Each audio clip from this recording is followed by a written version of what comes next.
స్వాతంత్రం చాలా త్యాగాలతోటి సాధించుకున్నది. ఈ రోజున గౌరవ ప్రధానమంత్రి శ్రీ నరేంద్ర మోదీ గారి మార్గదర్శకంలో, ముఖ్యమంత్రి శ్రీ నారా చంద్రబాబు నాయుడు గారి నాయకత్వంలో అభివృద్ధి సంక్షేమం సమపాళ్లుగా ముందుకు సాగుతూ ఉంది. ఇచ్చిన హామీల ప్రకారం సూపర్ 6ని అమలు చేస్తూ మహిళలకి ముఖ్య ప్రాధాన్యత ఇస్తున్నాం.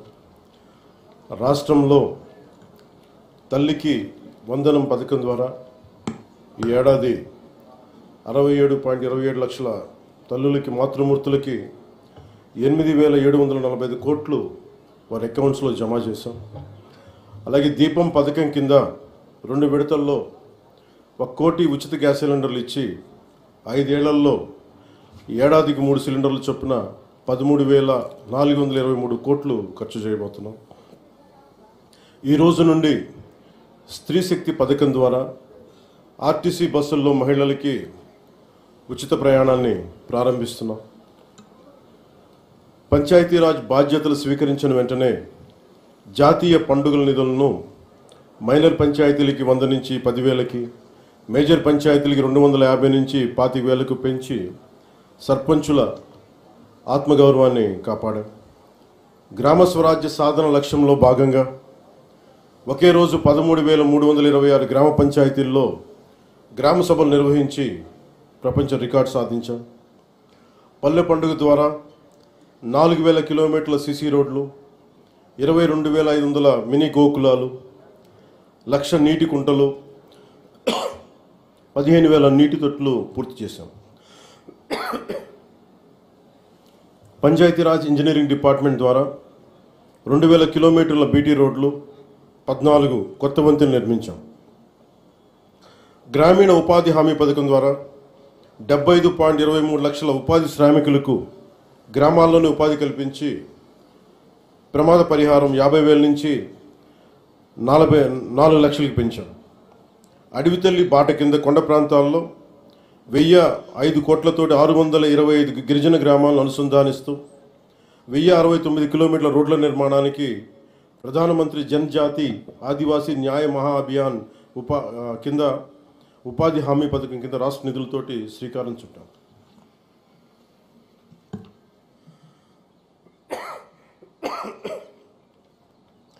జల్ జీవన్ మిషన్ కింద 5 జిల్లాల్లో 5 కొత్త ప్రాజెక్టులని 7,910 కోట్లతో ప్రారంభించి 1,20,00,000 మందికి 30 ఏళ్ల పాటు తాగునీటి భద్రతని కల్పించబోతున్నాం. అటవీ విస్తీర్ణం 30% నుండి 37% పెంచే లక్ష్యంలో 1,00,000 మొక్కలు నాటి వీటిని QR కోడ్లతో ట్రాకింగ్ కూడా ప్రారంభించాం. ఏనుగుల బెడద నివారణకు కర్ణాటక నుంచి కుంకి ఏనుగులని తీసుకొచ్చి విజయవంతంగా ఆపరేషన్లు జరిపాం. ఎకో టూరిజం అభివృద్ధికి అరకులో వుడెన్ బ్రిడ్జ్ నగరవన యోజన కింద 1,122 కోట్లతోటి 61 ప్రాజెక్టులు చేపట్టాం. సైన్స్ అండ్ టెక్నాలజీలో విద్యార్థులకి ఫ్రూగల్ ఇన్నోవేషన్ కింద ప్రోత్సాహకాలు అందించే ప్రణాళికని సిద్ధం చేస్తున్నాం. ముఖ్యంగా కాకినాడ జిల్లా ప్రగతి నివేదిక, అన్నదాత సుఖీభవ, PM కిసాన్ పథకం ద్వారా 1,50,475 మంది రైతులకి 102 కోట్లు తొలి విడతగా జమ చేయడం జరిగింది. స్త్రీ శక్తి పథకం కింద మహిళలకు 187 ప్రత్యేక బస్సుల్లో ఉచిత ఆర్టీసీ ప్రయాణ పథకం ప్రారంభించడం జరుగుతోంది. తల్లికి వందనం పథకం ద్వారా 2,79,312 మంది విద్యార్థుల తల్లులకు ఖాతాలో ఒక్కొక్కరికి 13,000 రూపాయలు జమ చేయడం జరిగింది. అంతర్జాతీయ యోగా దినోత్సవంలో పాల్గొన్న 5,000 మంది యోగా శిక్షకులు, 8 లక్షల ప్రజలకు అభినందనలు తెలియజేస్తున్నాం. 2,69,148 లబ్ధిదారులకు ప్రతి నెల NTR భరోసా పింఛన్ల కింద 116 కోట్లు పంపిణీ చేయడం జరుగుతుంది. ఉపాధి హామీ పథకం ద్వారా 118.46 కోట్ల వేతనాలు, 93.46 కోట్ల మెటీరియల్ ఖర్చుతోటి గ్రామీణ అభివృద్ధి చేయడం జరుగుతూ ఉంది. గత ఏడాది 107 జాబ్ మేళాల ద్వారా 7,000 మందికి మన కాకినాడలో 7,000 మందికి ఉద్యోగాల అవకాశాలు కల్పించడం జరిగింది. ప్రతి అసెంబ్లీ నియోజకవర్గంలో స్కిల్ హబ్, పార్లమెంట్, పరిధిలో జేఎన్టీయూ కాకినాడలో స్కిల్ కాలేజ్ ప్రారంభించడం జరిగింది. మాదక ద్రవ్యాల నివారణకు పాఠశాలలు, కళాశాలలు, ఈగల్ క్లబ్లు ఏర్పాటు చేయడం జరిగింది. జల్ జీవన్ మిషన్ ద్వారా 497 కోట్ల వ్యయంతో ఇప్పటి వరకు 506 పనులు పూర్తి చేయడం జరిగింది. రోడ్లు భవనాల శాఖ ద్వారా 27 కోట్లతోటి రహదారులు గోతులు పూడ్చడం జరిగింది. గడిచిన ఏడాదిలో పిఠాపురం నియోజకవర్గంలో 308 కోట్లకు పైగా పనులు చేసి దేశంలోనే మోడల్ నియోజకవర్గంగా దాన్ని తీర్చిదిద్దుబోతున్నాం.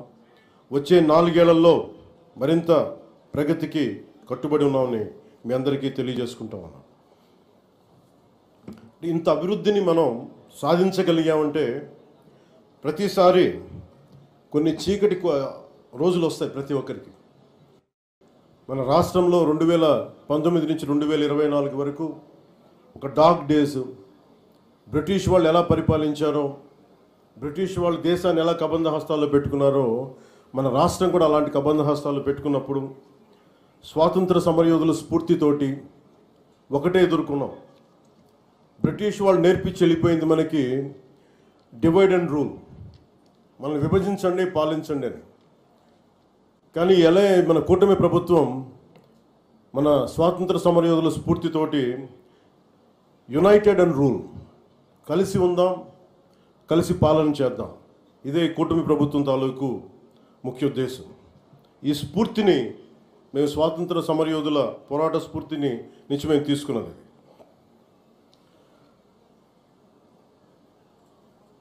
ప్రతి ఒక్కరికి, స్కూల్ పిల్లలకు కానీ పెద్దవాళ్ళకి కానీ ఆగస్టు 15న ఒక ఆనవాయితీగా కాకుండా దీన్ని మనం గుండె లోతు నుంచి చేసుకోవాల్సిన అవసరం చాలా ఉంది. దీనికి వెనకాల ఎంత కష్టపడ్డారు నేను ట్వీట్ కూడా చేశాను. ఇదే రోజు నిన్న ఆగస్టు 14న లాహోర్ డిక్లరేషన్ సమయంలో దేశ విభజన జరుగుతున్నప్పుడు, కరెక్ట్గా ఒక 9 నెలల ముందు, సంవత్సరం ముందు దేశ విభజన జరుగుతున్నప్పుడు లాహోర్ కూడా పాకిస్తాన్లోకి వెళ్ళిపోద్ది అని తెలియదు ఎవరికి. సడన్గా డిక్లేర్ చేయగానే దానివల్ల అక్కడ ఉన్న ప్రజలు, భారతదేశ ప్రజలందరూ వెళ్ళిపోవాలి ఇక్కడి నుంచి అని చెప్పి మత ప్రాతిపాదికన పంపించేస్తే అది ఎంత దారుణాలు జరిగినాయి అంటే ఆగస్టు 14 వరకు అక్కడ రాత్రికి రాత్రి కొన్ని దశాబ్దాలుగా, కొన్ని శతాబ్దాలుగా వాళ్ళ దేశం, వాళ్ళ ప్రాంతం అనుకున్నది పరాయి దేశం అయిపోయి అక్కడి నుంచి పారిపోయి ప్రాణాలను అరచేతులు పెట్టుకొని రావాల్సి వచ్చిన పరిస్థితులు.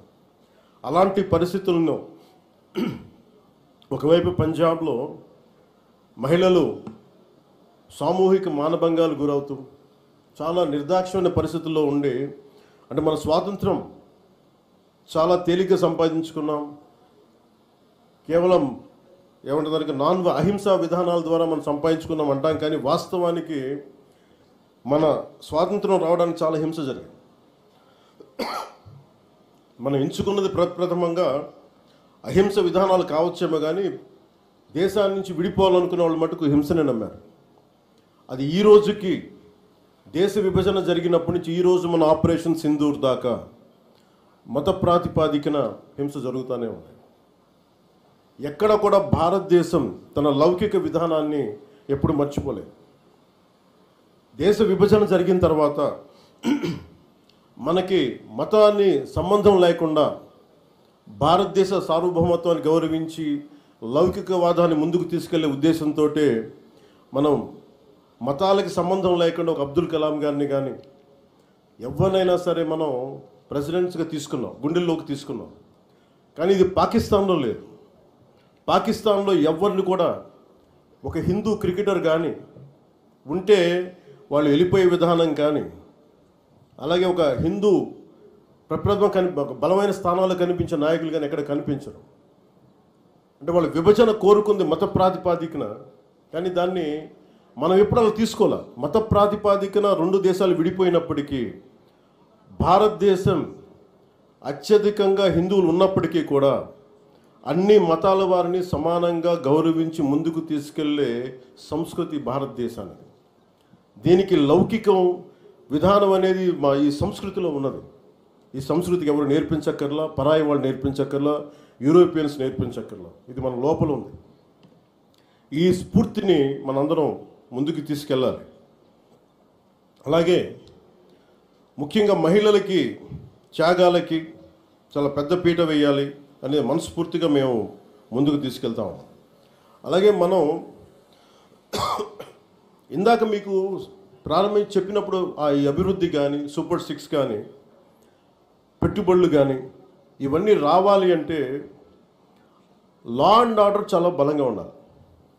లా అండ్ ఆర్డర్ బలంగా లేకపోతే వచ్చే దుస్థితి కానీ పెట్టుబడులు రావు. ఉదాహరణకి ఉత్తరప్రదేశ్లో యోగి ఆదిత్యనాథ్ గారు ముఖ్యమంత్రిగా ప్రమాణ స్వీకారం చేసిన తర్వాత 8 సంవత్సరాల కాలంలో అది 15 లక్షల రూపాయల కోట్ల పెట్టుబడిని ఆకర్షించడం జరిగింది.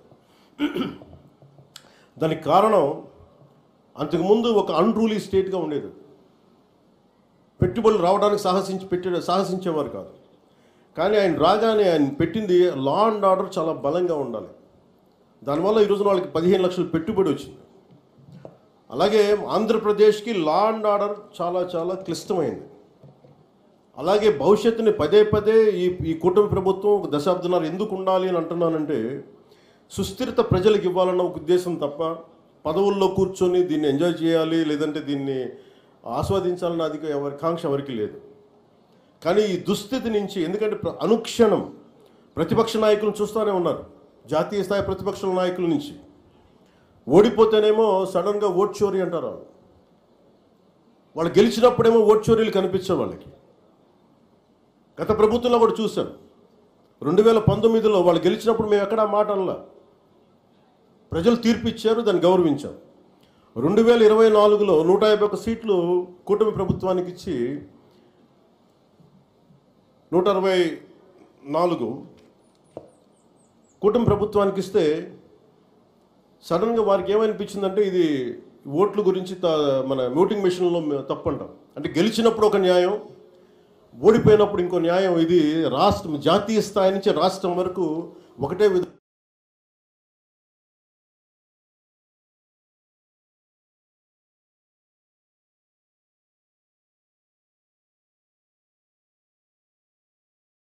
దేశాలన్నిటికీ కూడా అంతర్గతంగా అస్థిరత సృష్టించడం వాడి విధానం. మనం దాంట్లో అంతర్జాతీయ కుట్రలో భాగంగా చూడాలి ఇదంతా. ఎప్పుడైతే భారతదేశం అంతర్గతంగా బలహీనపడుద్దో, ఒక కోటని దెబ్బ కొట్టాలంటే బయటోడు కొట్టడం కంటే కూడా లోపల ఉన్నోడు తలుపు తీస్తే వచ్చే నష్టం ఎక్కువ. అందుకని ఎప్పుడు కూడా విదేశీ శక్తులు అంతర్గతంగా ఎవరున్నారు భారతదేశంలో, వాళ్ళకి ఎలాంటి ఇన్ఫర్మేషన్ ఇస్తే బాగుంటుంది, వాళ్ళ ఎజెండాని వీళ్ళందరూ మోస్తున్నారు. దీన్ని ప్రజలందరూ కూడా చాలా సునిశ్చితంగా గమనించాలి. ఇది ఏమైపోతుంటే ఒక్కసారి వాళ్ళని లోపలికి రానిచ్చామా, మీరు 2019, 2024 చూశారు. రోడ్డు మీదకి రావాలంటే భయాలు వచ్చినాయి ఒక్కొక్కళ్ళకి. ఈ రోజున కూటమి ప్రభుత్వాన్ని తిట్టడానికి ఎవరు ఇబ్బంది పట్టట్లా. దేనికంటే ఇది ప్రజాస్వామ్యం, దీన్ని గౌరవించడానికి ప్రతి ఒక్కరికి మాట చెప్పేది. మీరు ఒక బాధ్యతగా మాట్లాడాలి, సద్విమర్శను సంపూర్ణంగా స్వీకరించే పరిస్థితులు ఉన్నాయి. కానీ గత ప్రభుత్వంలో చూస్తే విమర్శ చేయడానికి భయపడేవాళ్ళు. పోలీస్ అధికారులు డ్యూటీ చేయడానికి భయపడేవాళ్ళు. అధికారులు ఎనీ సివిల్ డిపార్ట్మెంట్స్ ప్రతి ఒక్కరు కూడా భయపడేవాళ్ళు. అడ్డగోలుగా దోచేసుకున్నారు. ఇవన్నీ కూడా విదేశీ శక్తులకి ఇది ఆలవాలం అయిపోద్ది. వారికి కనుసైగలు వీళ్ళందరూ మెలుగుతున్నారు. వీళ్ళందరూ అలా చూడాలి దీన్ని. అందుకని ప్రజల్ని నేను కోరుకునేది, ఈ 79వ స్వాతంత్ర దినోత్సవ శుభ సందర్భంగా మీరు అంతర్గత శత్రువుల్ని ఒక కంట ఎప్పుడు మీరు కనిపెట్టి ఉండాలి. నేను కాకినాడ పోర్టు విషయంలో కూడా నేను అంత గొంతెత్తడానికి కారణం, చాలా మనం ఎందుకులే మనం వదిలేస్తా ఉన్నాం. ఆంధ్రప్రదేశ్కి 974 నుంచి 974 కిలోమీటర్ల తీర ప్రాంతం ఉంది. ఇది మన పెట్టుబడులకి చాలా మంచిది. కానీ అది ఒక్కసారి మనం సరిగ్గా లేకపోతే అది బలహీనత కూడా అయిపోతుంది. ముంబై దాడుల్లో కూడా అసలు ఏమాత్రం పర్యవేక్షణ లేని పోర్టుల నుంచి వచ్చేసారు. లేదంటే పర్యవేక్షణ ఉన్నా కానీ అమ్ముడైపోయిన వ్యక్తుల ద్వారా ఉగ్రవాదులు వచ్చేసారు. బాంబే దాడులు కానీ RDXలు వచ్చేసినాయి. ముఖ్యంగా ఆంధ్రప్రదేశ్ తీర ప్రాంతంలో పోలీస్ శాఖ చాలా బలమైన దృష్టి పెడుతుంది. ఎందుకంటే నాకు ఇది కాకినాడ చాలా వల్నరబుల్గా అనిపిస్తుంది ఒకసారి రిపోర్ట్ చూస్తూ ఉంటే. కలెక్టర్ గారికి తెలుసు, SP గారికి తెలుసు, రాష్ట్ర DGP గారికి తెలుసు. ఇక్కడ విపరీతంగా డీజిల్ అక్రమ రవాణాలు జరుగుతూ ఉంటాయి. దీన్ని చాలా బలంగా ఎదుర్కోవాల్సిన అవసరం ఉంది.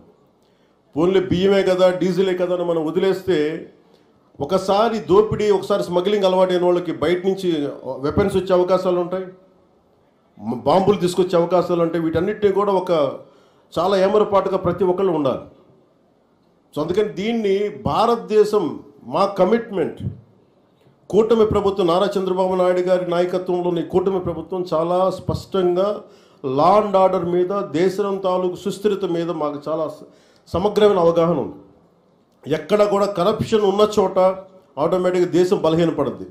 అలాంటి పరిస్థితుల్లో లేకుండా ఉండాలని మేము సాయశక్తిలో ప్రయత్నం చేస్తాం. వాటన్నిటికంటే కూడా ప్రజలు నేను కోరుకునేది, మీరు ఎరుకుతో ఉన్నంతకాలం అంటే డెమోక్రసీ ఈజ్ ఎటర్నల్ విజిలెన్స్ అంటే మీరు నిరంతర పహారా కాసే తప్ప ప్రజాస్వామ్యం బలపడదు.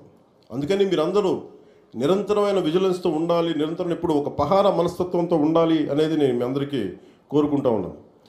అంటే ఇవన్నీ మనం ఎక్కడో కాశ్మీర్లో జరిగిన ఇష్యూస్ మనకేంటి అనుకుంటే, ఆపరేషన్ సింధూర్ మన వైజాగ్లోను, మన కావల్లో, నెల్లూరు జిల్లా కావల్లోనూ ఉగ్రవాదులు చాలా దారుణంగా కాల్చి చంపేశారు.